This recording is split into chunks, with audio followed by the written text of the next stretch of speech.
Estoy contenta de ver que los y las convencionales de regiones hemos invadido un poco la convención constitucional, tenemos buena representación ahí, y me he dado cuenta también con mucha alegría que independiente de los colores políticos estamos todos por un país mucho más descentralizado.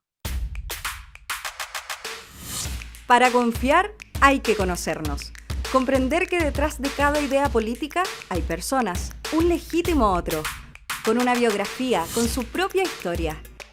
Y por más que pensemos distinto, no somos enemigos. Miles de personas, desde sus ideas y sus comunidades, trabajan día a día por construir un mejor país. 155 de ellas fueron elegidas para pensar el Chile del futuro.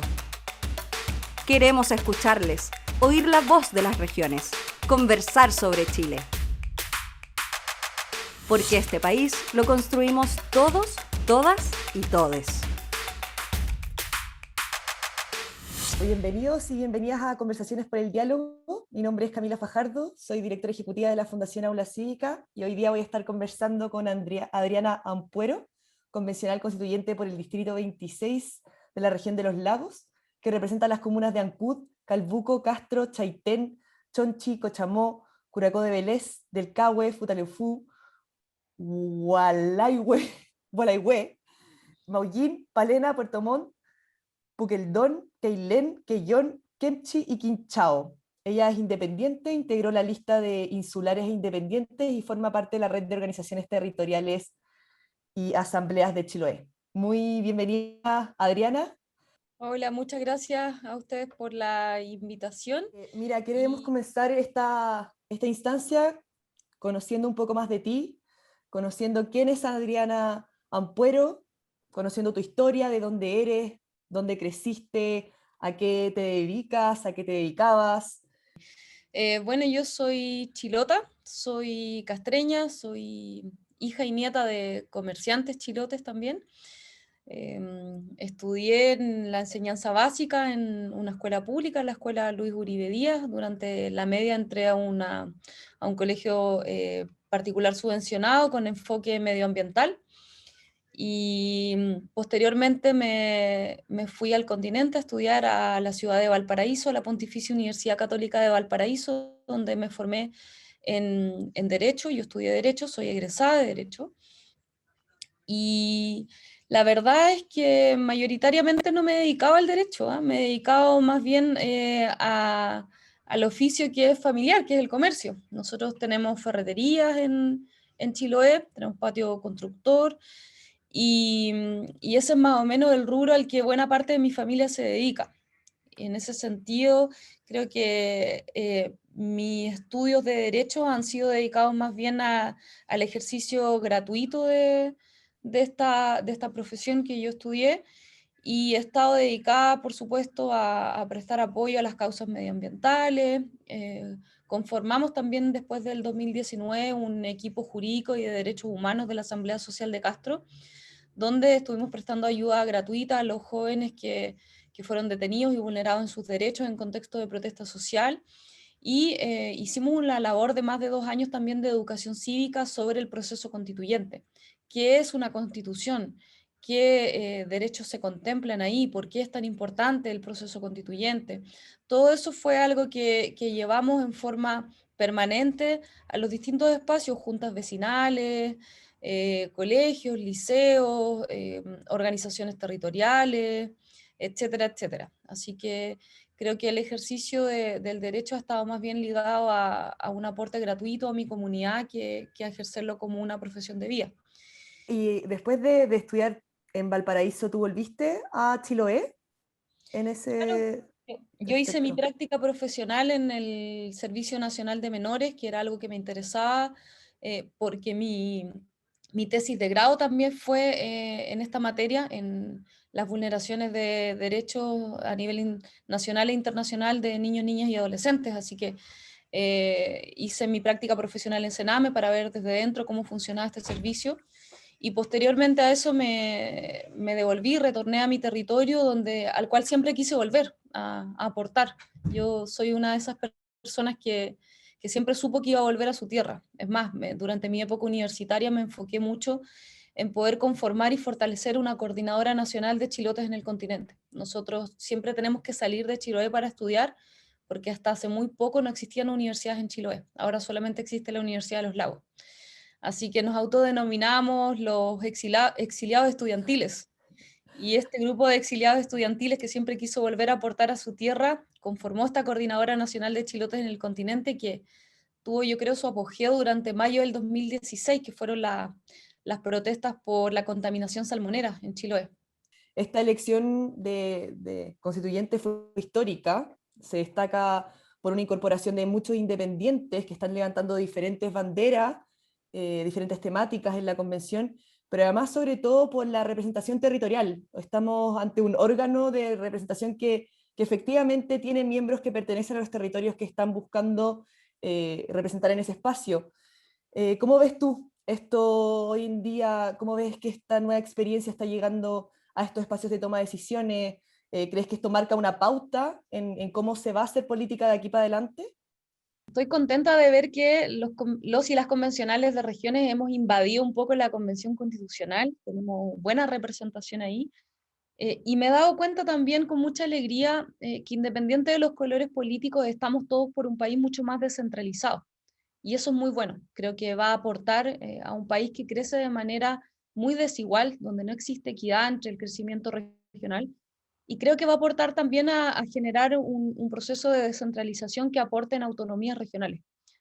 Y esa es más o menos la tónica en la que estamos buena parte de los convencionales de regiones. Creo que esta diversidad que tiene la Convención Constitucional, no solamente con la gente de regiones, sino que los pueblos originarios, con la paridad, eh, con las disidencias sexuales, etcétera, conforma también un órgano de decisión mucho más representativo, que a mí me gustaría que se tradujera también en otros espacios de poder. Me gustaría que las normativas de elección nos permitieran tener, por ejemplo, un Congreso Nacional que no esté sobre representado por los partidos políticos tradicionales y donde se dé también esta variedad de la Convención Constitucional, que yo creo que va a ser muy positiva en el texto final que saquemos también, porque la idea de este nuevo pacto social es que sea inclusivo y representativo. Oye, y esta inquietud de haber pasado de este activismo insular dentro del continente y de haber estado trabajando en contextos como el Sename y otros espacios de protección medioambiental también, pero ¿en qué minuto este activismo o este actuar también desde el derecho por ciertas banderas se transformó en un, ok, aquí me lanzo al proceso constituyente? ¿Cuál fue el momento que tú dijiste, ok, aquí voy? Cuando se conformó la red de organizaciones territoriales, no teníamos ni siquiera claro si iba a haber o no un proceso constituyente. Sabíamos que la gente lo demandaba en la calle. Y nos enfocamos en hacer asambleas, cabildos, en recopilar información, en traducir esta información en una especie de demanda insular para la nueva constitución, etc. Cuando nosotros terminamos esta sistematización, ya se había dado el Pacto por la Paz, por lo tanto sabíamos que lo que se venía era un proceso constituyente. Y en ese contexto, yo tomé la bandera de la información ciudadana, porque sentía también que había muy poco conocimiento sobre qué era esto que se estaba pidiendo. Hicimos charlas, yo diría, a más de 1.500 personas en el territorio, de distintas organizaciones. Fue un trabajo gratuito, muy dedicado también y muy gratificante, porque la gente agradece también la información. Y en ese contexto empezamos a discutir al interior de la red si esta nueva constitución insular que nosotros proponíamos podía o no ser defendida por los partidos. Y concluimos que la representación político-partidista no tenía ni la voluntad ni la capacidad de defender este texto que nosotros habíamos recopilado de las asambleas y los cabildos. Y definimos formar una lista 100% independiente desde la red donde pudiéramos sumar a varios dirigentes sociales. Yo en ese momento ya era dirigente del Movimiento Archipiélago Soberano, del cual aún soy vocera. Y empezamos a levantar un proceso abierto de discusión donde se propusieron varias candidaturas. Y algunas organizaciones, por supuesto, propusieron la mía también porque me identificaban mucho con el proceso constituyente. La Asamblea Social de Castro, de Chonchi, Movimiento Archipiélago Soberano, varias organizaciones nos proponían también como candidatos. Y así fue como terminamos integrando Insulares e Independientes, que era una lista muy diversa también, con personas con discapacidad, con disidencias sexuales, con representantes de asambleas y cabildos. Y esta lista tan maravillosa y comprometida con la red de organizaciones territoriales también, finalmente fue compuesta de manera tal que me permitió a mí ser la representante y la voz insular e independiente de todo este esfuerzo colectivo que se llevó a cabo. ¿Qué sentimientos tuviste esta semana de estar viviendo este proceso histórico, de sentarte ahí, de estar dando tu opinión, de compartir con los demás convencionales? Que no sé si es que nació alguna mayor responsabilidad desde ti. ¿Cómo fue vivir este momento esta semana? Bueno, yo creo que desde chica siempre he sido una persona sumamente responsable, ¿ah? No es la excepción ahora. Yo sé y siempre he sabido que esto implica una tremenda responsabilidad, sobre todo con mi territorio. Pero también con todo el pueblo chileno, yo creo, incluso con las personas que no votaron por nosotros, que están esperando que este proceso también se dé en un contexto democrático, de paz, de diálogo. Em, pero yo siento que también soy una persona bastante analítica, que vive las cosas desde el análisis, desde lo mental. Y ese día, el día que nosotros asumimos nuestros cargos, que caminamos desde Plaza Dignidad hasta el Congreso, donde comenzó a darse la ceremonia, donde salió electa también una mujer mapuche como presidenta de esta convención, todo este proceso histórico rodeado de tanta diversidad y tantos colores, me hizo conectarme un poco con lo emocional. En el trayecto entre Plaza Dignidad y el ex Congreso, incluso pude llorar un poco. Sentí que me invadieron muchas emociones de alegría, porque también este proceso convencional constituyente, y lo digo desde lo más humano, ha sido un proceso de lucha, ha sido un proceso muy difícil, muy complejo para el pueblo chileno. No ha sido fácil llegar hasta el momento en el que estamos. Y siento que todas esas emociones de las personas que lucharon por esto me invadieron un poco ese día y me hicieron comprender también otra dimensión del proceso constituyente, que quizás no tiene que ver con lo intelectual o con lo mental, sino que tiene que ver con la responsabilidad emocional de reparación, de paz y de justicia que pesa sobre nosotros los convencionales constituyentes, porque Chile es un país donde hay crisis política, económica y social, donde la gente está muy dolida, donde se siente vulnerada en sus derechos, un país que siente que no hay dignidad, que no hay paz, que no hay equidad.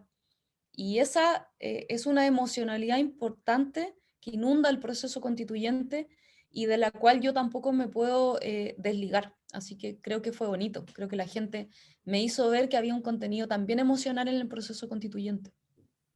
Qué lindo conocer esto de primera fuente contigo. De repente en la tele vemos cómo está funcionando todo, muy como un proceso, bastante desde la perspectiva del derecho, y conocer estas emocionalidades creo que son súper importantes eh, para todo el país, lo que ustedes están viviendo. Ustedes son uno más de la ciudadanía, entonces también es importante verlos desde esa perspectiva. Y, y ahora tocando un poco, de hecho, este tema de ciudadanía dentro del proceso. ¿Cómo crees tú que esta ciudadanía debería tener un rol? Por un lado, ¿desde qué forma la convención debería crear espacios para que los ciudadanos puedan ser parte de esta discusión de una nueva constitución? Pero también desde otra perspectiva, ¿desde qué forma tú crees que la ciudadanía debería empezar a vincularse con lo que está pasando ahí? Yo creo que es importante decir que la ciudadanía ya está vinculada con el proceso constituyente. El proceso constituyente no lo lograron los partidos políticos a través del Pacto por la Paz, sino que venía pasando, ocurriendo en la práctica mucho antes. La gente ya se reunía en asambleas, ya se reunía en cabildos, ya salía a la calle a manifestarse por este proceso. Y eso para mí es el inicio del proceso constituyente, no es el Pacto por la Paz. Dicho esto, yo creo que aquellos convencionales constituyentes que venimos de procesos colectivos, de asambleas, de cabildos, de redes, de organizaciones, tenemos la buena costumbre de sentarnos a conversar, de dialogar, de escuchar distintos puntos de vista, de sistematizarlos, etc. En ese sentido me siento bastante preparada, porque es una candidatura que surge precisamente del diálogo. Ahora, ¿cómo lo abordamos nosotros desde el proceso institucional? Es otro punto distinto. A mí me gustaría, por ejemplo, que pudiéramos redactar de manera bastante expedita el reglamento que nos permita empezar a gestionar estos procesos de participación ciudadana.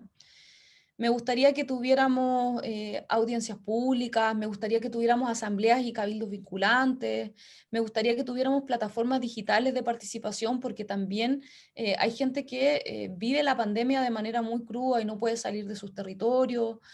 He estado ya incluso en conversaciones con municipios, con gobernadores que nos van a prestar sus espacios para realizar estas asambleas, estos cabildos, estos procesos de participación. Y creo que tienen que haber mecanismos también de publicidad, de transparencia. Creo que tiene que haber incluso traducción en lengua de señas, traducción en lenguajes de pueblos originarios, que permitan abrir lo más posible este proceso de discusión a todas y a todos. Y espero que eso quede plasmado en el reglamento muy prontamente. Yo de verdad tengo la voluntad, no sé si lo vamos a lograr, pero tengo la voluntad de que no pasemos más de un mes a un mes y medio en el proceso de redacción del reglamento, para que podamos poner manos a la obra en aquellos derechos sociales básicos que son prioritarios para las personas. Si nosotros cerramos el proceso y discutimos entre cuatro paredes, entre expertos, esta constitución, tal como se hizo la del 80, no vamos a tener un buen resultado en el plebiscito de salida y no vamos a tener un texto que tenga la solidez para prolongarse en el tiempo. Entonces es fundamental que nosotros podamos apuntar a eso. ¿Cómo ha sido este espacio de conocer voces tan distintas? El hecho de que haya muchos independientes, de que no tengamos este sistema tan de partido que existía antes en el Congreso, que te permitía mucho identificar a la persona que tenía ahí al lado según el partido que estaba. Hoy en día, como dicen por ahí, el naipe está súper variado, este hecho de que sean muchos líderes locales, líderes de distintas banderas de lucha. ¿Cómo ha sido este proceso esta semana? Quizás probablemente comenzó antes este proceso, pero de conocerlos a ellos en lo humano, en lo político, en tratar de coordinarse. ¿Cómo ha funcionado este tema? Bueno, ha sido súper bonito igual salir del Zoom, porque nos reuníamos mucho antes, después de salir electo nos reunimos como un mes completo por Zoom, entonces fue súper bonito poder conocer en persona, sobre todo a los convencionales independientes y de pueblos originarios, que es gente que uno empieza a averiguar, que ya un poco los empiezas a admirar por sus trayectorias, que los empiezas también a identificar por sus opiniones, pero verlos en persona es muy distinto. Cada uno de ellos además representa un proceso de lucha importante, entonces para mí es muy emotivo poder conocerles. Ahora siento que también al interior de la convención se da una especie de tira y afloja, porque tenemos también convencionales que son de partidos políticos tradicionales, que tienen una costumbre distinta de hacer política. Y eso se vio muy patentemente el primer día que nos reunimos, que fue un día fallido, tuvimos que suspender, pero una de las intervenciones de los partidos políticos, ni siquiera de derecha, de izquierda, dice, bueno, sentémonos por bancadas. Y, y levanta la mano una convencional independiente y le dice, nunca más la política puede funcionar por bancadas. Lo que nosotros queremos es que nos dividamos al azar, que tengamos obligatoriamente que discutir entre todas y todos y ya basta de las bancadas y de las cocinas políticas. Esa intervención fue muy aplaudida.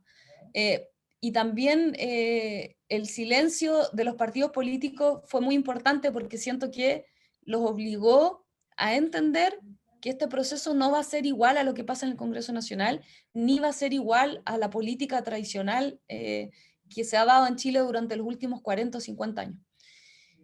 Para mí fue importante esa intervención y siento que representa también la voluntad de muchos independientes, incluso de los pueblos originarios. Y ahora ya para ir terminando unas últimas dos preguntitas, si tuvieras que elegir una de las propuestas que están en tu programa como convencional, ¿cuál sería esa propuesta estrella con la que te jugarías todo para que se plasmara ahí en la nueva constitución de nuestro país? ¿Puede Sé ser que es difícil. una? ¿Una? Démosle dos también. Sí, está difícil elegir una sola, es verdad. Sí. Yo pienso que hay dos temas que son muy, muy relevantes en mi distrito y es lo que pudimos identificar también a través de los procesos de participación. Uno es la protección del medio ambiente, donde a mí me gustaría que estuvieran las bases de la institucionalidad, que permeara el actuar privado y estatal y que permeara toda la Constitución. Por eso es tan importante que esta protección del medio ambiente esté en las bases de la institucionalidad y que también lo apliquemos en cada uno de los derechos, incluso en el derecho de propiedad. una función medioambiental clarificadora de cómo ejercer el derecho a la propiedad también. Eso por un lado. Y por otro lado, para el Distrito 26 es muy, muy importante la descentralización efectiva, las autonomías regionales, políticas, económicas, administrativas, incluso tributarias también.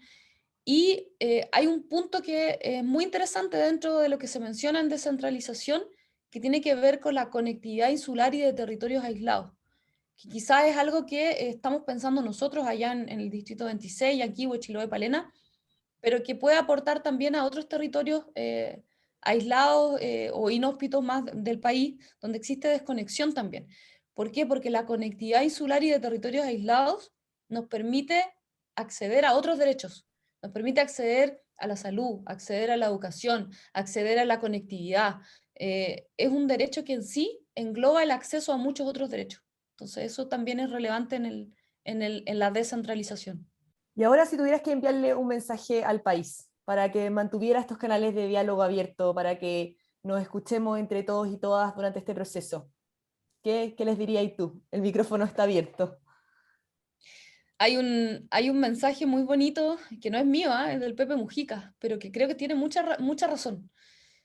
Y dice, jóvenes, hagan política, porque si no la hacen ustedes, las van a hacer otros en su nombre y seguramente será en su contra.